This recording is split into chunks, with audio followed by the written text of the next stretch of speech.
જી, લગ્ન નોંધણી બાબત આજથી આમ જોઈએ તો આ મુદ્દો 2022માં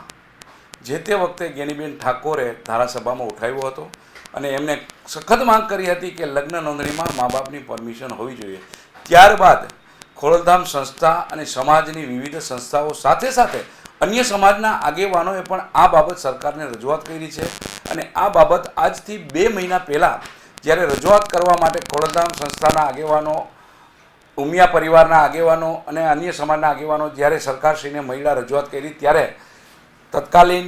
નાયબ મુખ્યમંત્રી હર્ષભાઈ સંઘવી અને કાયદા મંત્રી શ્રી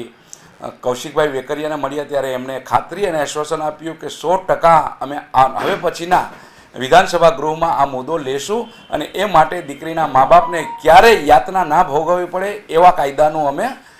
ઘડન કરશું. જી, અત્યાર સુધીમાં